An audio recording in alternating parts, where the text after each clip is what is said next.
Ching, ching, ching goes the money tree. And every time it chings, money comes to me. It all flows in so abundantly. Come on. Top, left, right, and up underneath. Welcome to Play Space. Wave of a money wave. Doc, I like this song because it's talking about the positive money coming into our life. Absolutely. I think that's about where we are, because it's about the more we help others, the more we help ourselves. All right. Ching, ching, ching. Let's get it. Ching, ching, ching goes the money. And welcome to Play Space. Once again, it's another exciting edition. I'm Marc Clarke. That is the Dr. Gregory E. Bell in the building, ladies and gentlemen. In the house. Dr. Bell, you're looking mighty sharp, brother. You're looking mighty sharp, but that's a part of who you are. You have always been that dude, you know, well-dressed, you know, got the little swagger. He walked like a ball player. You're kind, man. You're kind. You're so Doc, kind. No, we talked about that, Doc, because I asked you that. I said, look, man, every time I see Doc out, the last time that just stands out was at Sean Yancey's event she has every year, a girls' night out. I remember Doc that was one. killing him. Doc was killing him with the pink blazer and the pink shoes. And I said, in that white hair, I said, Doc, so Doc, let me ask you this. I said, first of all, I know you've been this guy your whole life. Was it a decision? Doc said, man, my whole family clean. Yeah, absolutely. Mark, that was a nice piece, man. That was a great event, actually. I remember that was held at American University. Yeah, sure and Sean actually packed the house, and it's a great occasion. I know it was there with you and your wife, and actually Wisdom Martin was there that night, and Tony Perkins, and just some great people that night in the house. Everybody was there. Yes. And so with Play Space, Doc, you know, we're just starting out, you know, first couple episodes, kind of letting people know who we are. And so let's do it again. So who are we? I'll go first this time, Doc. I am Marc Clarke, and I'm a 30-year plus media guy, mainly in radio. I've been married for over 20 years to a Washington, D.C. news anchor, Allison Seymour. We got 3 lovely kids, 2 lovely dogs. I consider myself, I'm most proud of just being a dad, being a parent, and being a husband. At the end of the day, when it's all said and done, Doc, I wanted to say he tried to make the world a better place with a smile. Yeah. That's who I am, Doc. Who are you, Doc? Well, Doc, actually, I'm just one of those guys that just try to be one who's encouraging others to be the best that they can be, because that's the story of my life. You know, at 64 years old now, Mark, I've lived pretty much a life of having to overcome obstacles. I mean, you know, the greatest challenge that I ever had was trying to make sure that my sight impairment, right? I never had a vision impairment because I always knew that I wanted to be a doctor. But I know that they diagnosed me with a sight impairment back in 1964 when I was 8 years old. And I just wanted to be the best that I could be, with the greatest encouragement coming from my parents and my siblings. And now I'm passing that seed on to my 2 daughters and my grandson. I just know that your sight has nothing to do with your vision. And so the mantra, focus on your vision and not your sight. Many of you know me as an athlete and as a scholar, but also I do like to make sure that I come out with the fashions. I think about my days as a fashionable gent at Calvin Coolidge High School. And then when we had fashionettes, I love putting on clothes. I love to feel good. I love to look good, and I love to smell good. But most of all, for you, I want to make sure that I make you feel good, because it's not how much that I know that I want you to remember me by. I want you to know that I really cared. Go ahead, Doc. Wait a minute. Let me give you a little something there, Doc. Doc, wait a minute. Hold up. The Fashionable Gents. Please tell me that was the name of a club. And who came up with that? The Fashionable Gents, ladies and gentlemen. Absolutely, Mark. That's Calvin Coolidge High School. Hello, Coolidge. We hot. Can't be stopped. The Fashionable Gents was actually, when we think about the reading, writing, and arithmetic, it really was started by a guy named Art Riddle. Mr. Riddle, who was our science teacher and chemistry teacher, but he also knew about etiquette. And see, Mark, you know, as an African-American male, it really is not about what we do as an academician in terms of a student, but it's how well do we respect each other? You remember the girlfriend that I never had, RESPECT, respect. And so we were gentlemen. See, when you were an officer in the fashionable gents, Mr. Riddle would have us once a week. If you're an officer, you had a green shirt and a white tie. If you were a member, you had a red shirt with a black tie. And then the young ladies had to wear the colors that would correspond accordingly. But we really were a social club while we were dealing with academics, trying to get to college and careers, but trying to have some fun. Hey, by the way, we were into our play space, Mark. We were playing in our space. And I knew that as an athlete, legally blind at 8, I know I played quarterback and I played safety. I played pitcher. I played point guard. I ran cross country. And I also know in college, I played point guard. At least for my first semester, until I played in the wrong space too much. I went from advanced placement to academic probation. That's right. That story is one that went from a 3.8 in high school to a 1.1 first semester. I pluralized PARTY, Mark.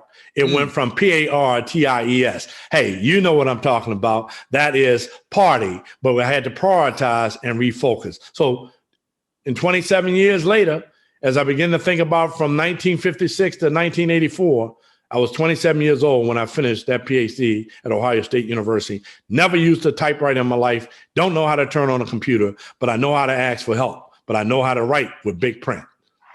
Wait a minute, Doc. The only thing you got wrong was you didn't hit him with the Ohio State University. Thank you for that correction, because the must be the real deal in Columbus, Ohio on High Street. Thank you for that update and that correction, my brother. And so, Doc, like you said, you basically told people, even today, Allison was like, now play space, what does that mean? I said, you got to have Doc break it down. People say, well, what does play space mean? Y'all's two grown men talking about play space. What does it mean? Well, Doc. Well, here it is. Whoop, there it is for my sister Allison and for you. Here's the deal. Hidden in each adult is a child who wants to play. And so as I think about how I became Dr. Bell, it really was a major in early and middle childhood education. But I had a major in an area as well called African American Studies, community involvement from the University of Maryland, Baltimore County. And as I began to think about that experience, I had an opportunity to play for the first African-American ball player at the University of Maryland, Coach Billy Jones. And I had an opportunity to play with a guy who was still my friend today, Jay Moore. And Mark, you had a chance to talk to Jay. Jay is down in Atlanta. But when I think about the opportunity, I had an opportunity to play athletics, but the play was really about you had to do academic excellence in order for you to be able to be eligible. So the space really is, when you think about play, if we are two adults who want to play. Yes. You know what? I think that people like the most about Marc Clarke is your sense of humor, man. You make people feel great. It's not just about having to be a great learner, which you are in the field of radio and communication and journalism, but it's your play on words and it's your sense of humor. It's the way you make people laugh, Mark. And so when you think about it, what about play space? So play is something that children want to do when they play in a sandbox. And it's also what we want to do as we're dealing with this pandemic.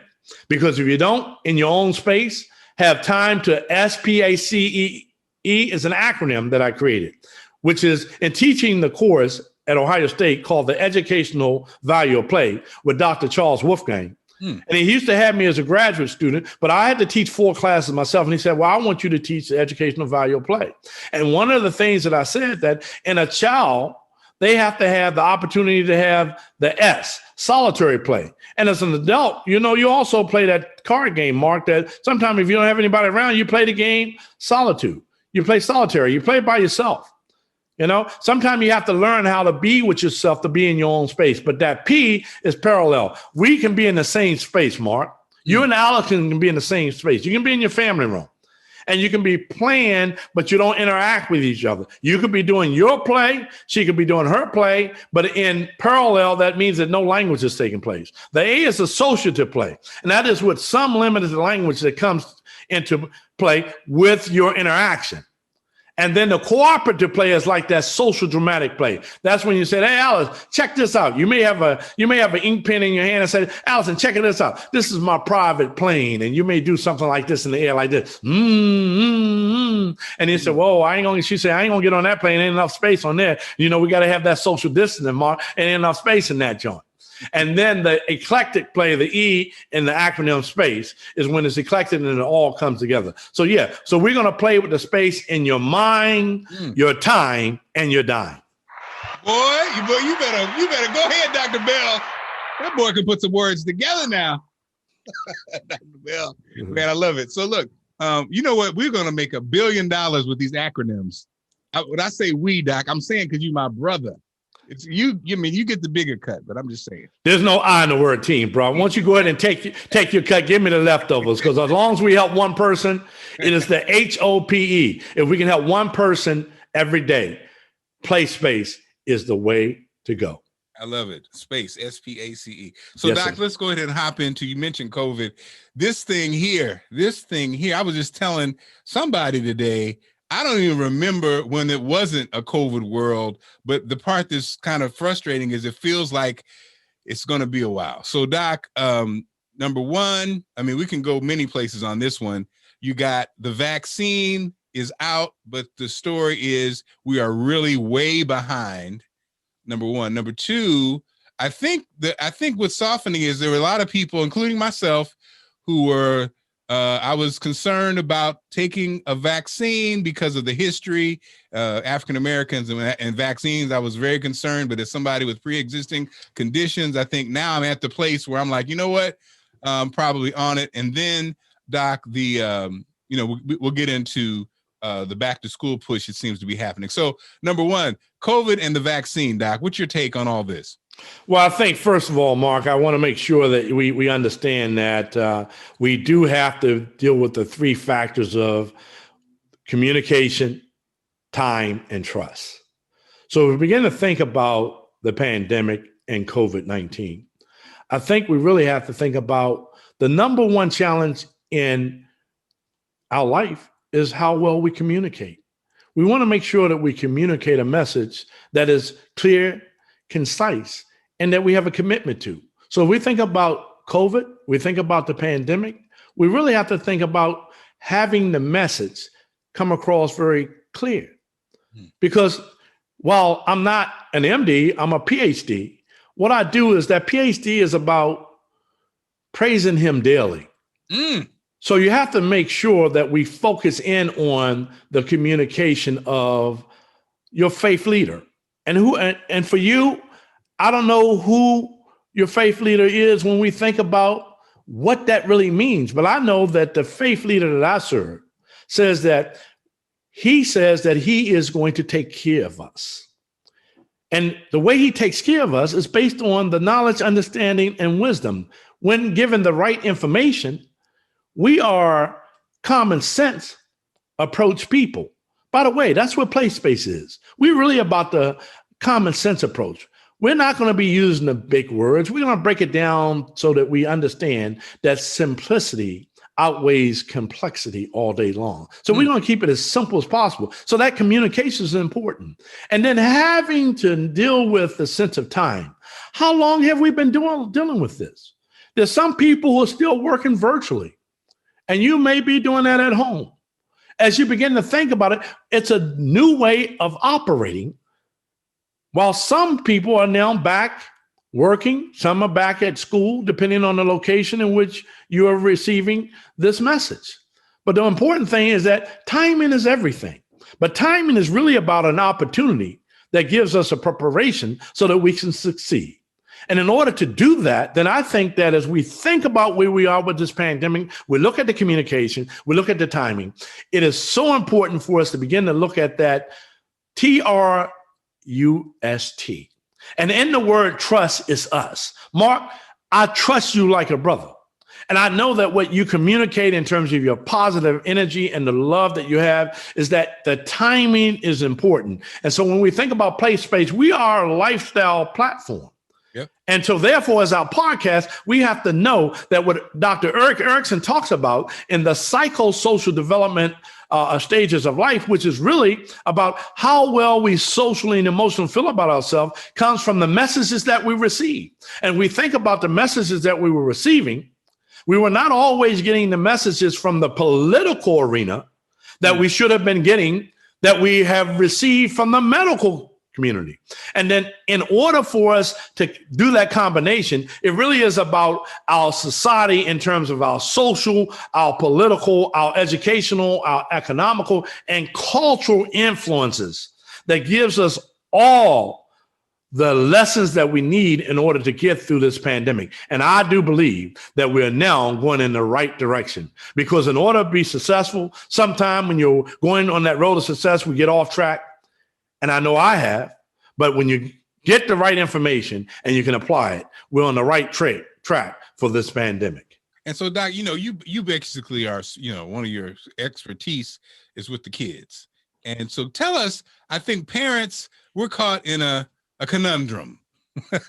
I can't believe I said that word, Doc. But Great word. Conundrum. Yeah. But give us the just perspective from a standpoint. Let's not even get into the politics. But when kids, the plus of kids being at home virtually with the family and that support, but then also I know there is an effect when the kids are learning and they're away from their peers, because I guess that part of being with your peers is a part of learning. So, Doc, on the technical spot, break that down for us, just so we know, for those of us who has parents or uncles or aunts who care about the kids, because we want to know what's going on with them. Absolutely. I say, so when we think about that, parents, we really think about three things that we really focus in on. What is it your child needs?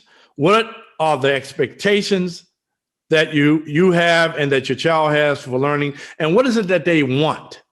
The one thing that we want to do is that as parents, I know that for me, with my two daughters and with my grandson, what I want them to do is to have three things in mind. I want them to be able to be happy. I want them to be successful. And most of all, I want them to be encouraged. I want them to be encouraged to the point that learning should be fun.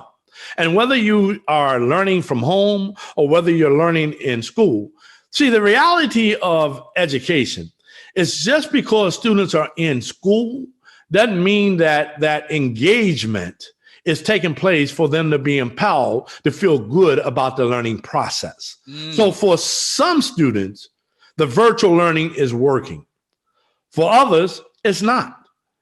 But at any point in time, the six things that I know has to take place in terms of learning is that we learn by doing. Your child learns by observing. Your child learns by listening.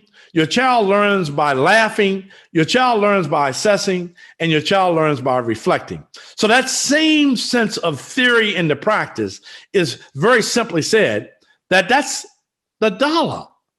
DOLLAR. Make that dollar, Mark, because what happens is people are now hollering saying, well, children need to get back into school. Well, we got to do it as long as they wear their masks, 6 feet apart, and wash their hands. Now, therein lies the challenge. When you bring people and children back into the environment, remember that they have to have 4 human developmental food groups that need to be fed, Mark. They need to be socially fed. They need to be physically fed. They need to be emotionally fed. And they need to be cognitively fed. And that is important for all learners. So I always say to parents, draw a square. And if you begin to think about the S, the P, the E, and the C on that square, with all sides being equal, the S is about the social interaction that your child needs, whether they're in school or at home. The physical is about that gross motor. They need to get that exercise, and they need to be able to use their computers, or they need the long hand. They need to get that physical movement in. And the E is about the emotional development, how they feel about where they are, the confidence, their self-esteem. And I think the C then is about cognitive. That's COGNITIVE, which Piaget talks about the intellectual development, their problem solving, their reasoning. And that also has something to do with that sense of grading. But I would say out of the 4 food groups, social, physical, emotional, and cognitive. The one you want to circle the most is emotional, because on my chest is about emotional development, because my sight impairment did not provide me any blockage with my vision. So my sight challenge didn't stop my vision, which is to do the best I could, to learn as best I could with what I had. And that's what we are dealing with the COVID, is that we have to place them in environments, whether it's at home or school, that is giving them the best opportunity for them to have the best social, emotional learning so that they can grow to be the best that they can be. Okay, so I see already, Doc, we need to have some pens and paper. When you start going, this is some good stuff. We need to, in Play Space, we might have to have the Play Space kit where people can get their pens and paper, because these things, man, SPEC, I wrote that down, TRUST. So we need to have the Play Space pen pack. Absolutely. And I think that we don't do it. And by the way, when we say what we need to have, we got a great intern. Man, Zoe's in the building. Wait a minute. Woo! Zoe Lucas is off the hook. She's an American University senior, yes, who is really interested in that whole sense of podcasting. Yes. And you're talking about somebody who got it going on. Here's what I'm going to say. In order for you to be successful, we need to have people in our lives, places that we can go to, and resources, material resources that we can use. And I can tell you, I've learned so much about podcasting with Zoe that, Mark, she is what we say, whoops, off the hook, upside the head. Okay, so Doc, I wanted to, we're going to, coming up, the Super Bowl is coming up. Yeah. So we're going to wait, and because, I got to talk to you about Tom Brady and that whole GOAT conversation, but the impact of leadership. Yes, sir. I got to talk to you about Mahomes, my Mahomie, who's a young gun who seems to have all the talent in the world. Absolutely. Also, I want to talk to you, but not just focusing on sports, but also I want to talk to you about on our next podcast. I'm curious to get your take on a Harden, who basically he kind of did what he wanted to do, which is kind of frowned on, it seems, these days. And he's now with our homeboy Garnett, and he's in a situation. But I'm curious to get your take on that. When somebody they go where they want to go. They kind of play by their own rules and don't seem to care what anybody thinks. But that'll be on the next podcast. Sure. Doc, anything, as we wrap up, anything you need to spit out there, anything you need, any reminders? Oh, I forgot, Doc. We got to remind them of the websites. Our podcast, we got a new podcast every Monday and Wednesday. Check out our website. My website is reinventingmarkclarke.com. And Doc, your website? Is pursueexcellent.com. PURSUEEXCELLENT.com. And that Pursue Excellent is because Dr. 100% is my speaking name, and 99.5 won't do. And don't forget, of course, you can book us to, especially now with the virtual thing, you can book us all over the world to come and speak. Doc is a high-level, world-class speaker. And guess what? I'm going to come along just for support. No. Mark, come on. You're on the team, Doc. Hey, come on. You're on the team. Hey, Mark, you had asked something about the Super Bowl. Am I right? Well, yeah, but we're going to wait, Doc, for the next week. Okay. We're going to wait for next week because I know, that's a whole show in itself. Yes, sir. I would just want to say that despite my sight impairment, at 12 years old in 1968, we were the champions, Lamar Riggs Boys Club, the coach Twyman. Shout out to my teammates, because I had a chance to play quarterback then, and I played without my glasses, and we went 9-1. And I got to be honest with you, the only thing I couldn't see was the scoreboard, but my teammates never knew. See, my sight challenge was something I kept to myself because I had to memorize the eye chart so I could pass the physical.